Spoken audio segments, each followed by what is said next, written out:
Bismillahirrahmanirrahim. Assalamualaikum warahmatullahi wabarakatuh.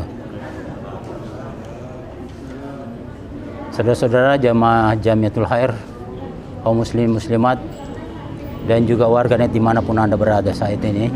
Sekarang kita masuk ke kajian Al-Quran secara tafsir ya.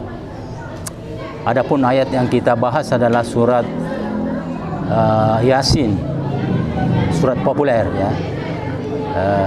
Yang kita bahas adalah ayat pertama sampai dengan ayat 6 secara tafsiriyah.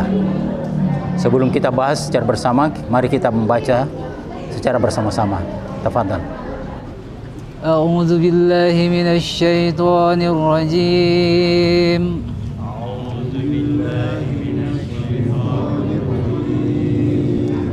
Yasin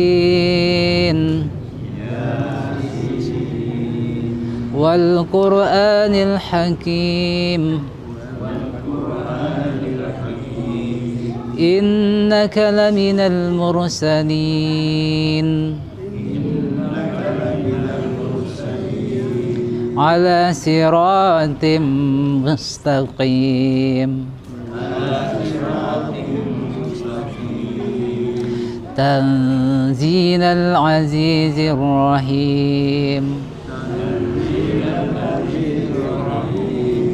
litunzir qauman ma unzir aba'uhum fahum ghafilun.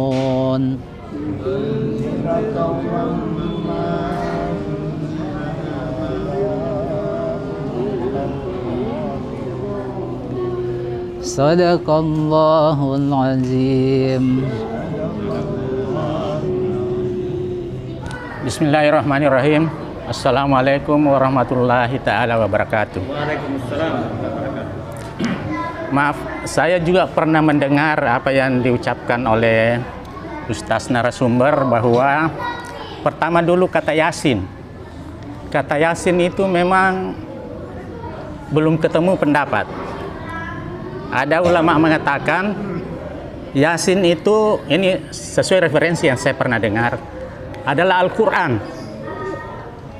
Tapi ada juga yang mengatakan Yasin itu sebenarnya Nabi Muhammad. Makanya diambil contoh umpamanya selawat. Selawat ala Yasin Rasulullah. Artinya Muhammad Rasulullah. Itu contoh. Tapi sebenarnya secara logika, menurut saya, logika saja,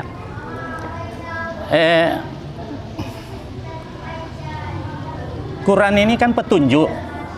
Maksud saya logikakan di sini, tidak mungkin Allah Subhanahu wa taala menurunkan suatu ayat kalau tidak ada artinya untuk umat.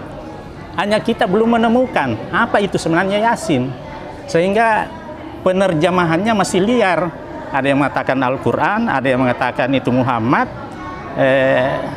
Ya disitulah belum ketemu. Seperti yang Pak Ustaz tadi mengatakan, mungkin the next time mungkin bisa ditemukan ya. Itu yang pertama. Tapi sekaligus saya menjawab, bertanya, kenapa kita selalu membacakan Yasin? Ada makna apa di dalamnya itu? Kalau saya bertanya, mungkin saya jawab sedikit bahwa untuk katanya ulama untuk melancarkan rezeki, itu salah satu, tapi banyak hal. Terus saya bertanya lagi, kenapa umpamanya kalau tahlilan atau apalah macam-macam, ada ke kuburan bacakan Yasin, ada orang mati bacakan Yasin? Kenapa? Pertanyaannya, kalau orang hidup membacakan Yasin untuk orang mati, pertanyaannya sampai apa tidak? Kalau saya sendiri jawab juga, menurut referensi saya, sampai. Buktinya kemarin kita orang hidup semua bacakan Yasin ayat sama Demangun. Kalau tidak sampai, ngapain kita lakukan? Itu sementara begitu. Terima kasih. Assalamualaikum. Waalaikumsalam. Bismillahirrahmanirrahim. Assalamualaikum warahmatullahi wabarakatuh. Alhamdulillah, kita bahas hari ini tentang surah Yasin. menurut salah satu riwayat, ini juga sahih, itu disebutkan bahwa salah satu keutamaannya, ini barang siapa yang membaca Yasin ba'da salat maghrib, maka Allah akan jaga dirinya sampai menjelang subuh. Begitupun juga barang siapa yang membaca Yasin di pagi hari, maka Allah akan menjaga dirinya sampai malam. Dan ini sudah banyak kejadian, fakta-fakta yang diceritakan oleh ulama-ulama kita yang telah mengamalkan amalan ini. Salah satu buktinya pernah diceritakan bahwa seharusnya pada saat itu ada yang lupa dimatikan di kompor, tapi alhamdulillah berkah mungkin surah Yasin itu pada saat bersamaan gasnya itu habis. Jadi Allah tolong dengan cara seperti itu. Itu salah satu kisah dari beberapa kisah dari ulama-ulama kita yang mengamalkan amalan Yasin ini. Tapi ada juga waktu saya KKN, ini kepercayaan yang agak melenceng daripada itu. Dia bahkan mengatakan, waktu itu saya KKN di Pangkep, di sana ada kepercayaannya orang bahwa kalau kita baca surah Yasin setiap malam, itu membuat rezeki panas, agak susah masuk katanya. Oh, pada saat itu saya tidak langsung balas dengan seperti itu. Saya hanya mengatakan bahwa Al-Quran itu rahmat, dia turun membawa rahmat, membawa kasih sayang, membawa kebaikan. Ya, saya sampaikan dengan cara seperti itu. Jadi muncul di masyarakat juga pemahaman-pemahaman seperti itu. Jadi cukup katanya Yasin dibaca di malam Jumat saja. Itu salah satu referensi. Ya, saya kira itu dari saya. Assalamualaikum warahmatullahi wabarakatuh. Bismillahirrahmanirrahim. Assalamualaikum warahmatullahi wabarakatuh. Suatu waktu saya sebenarnya pernah membuat penelitian kecil-kecilan sama Pak Mustari nih. Mungkin Pak Mustari masih ingat. Kita melihat berapa jumlahnya itu ungkapan-ungkapan yang begitu, Yasin, Shad, Alif Lam Mim, Alif Lam Ra, ya kan? Saya sudah lupa jumlahnya berapa.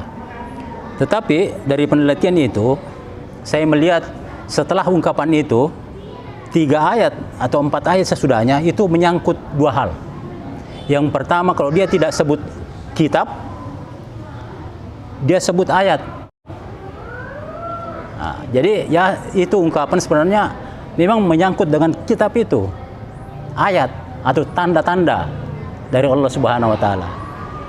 Nah, jadi kalau kita mau tahu artinya itu, bacalah ayat sesudahnya itu. Wal Qur'anil Hakim, ya kan? Sesudah Yasin itu. Dan semua itu ungkapan-ungkapan sesudahnya itu pasti ada kitab atau ayat disebut. Jadi ini surah yang populer. Makin kita kaji ini akan semakin jelas apa sebabnya ini begitu populer. Nah, ini baru awal ini. Karena di sini juga banyak sinyal-sinyal ilmiah tentang tata surya. Ya. Kemudian saya pernah, ini pengalaman di suatu majelis ibu-ibu, saya tanya, Anda baca Quran untuk dapat pahala atau baca Quran untuk dapat hidayah? Ada 2 jawaban, 2 kelompok. Ada yang mengatakan dapat pahala, ada yang mengatakan dapat hidayah atau petunjuk. Saya bilang dua-duanya benar, karena memang dijanjikan baca 1 huruf itu pahala, jadi benar kita. Di sana juga benar juga, tapi kita dapat 2 baca dan dapat hidayah karena berusaha memahami maknanya, jadi dapat 2. Ya, jadi itu. Nah, tadi itu ya meskipun ada jawabannya, tapi saya masih ulangi lagi pertanyaan Pak Andi.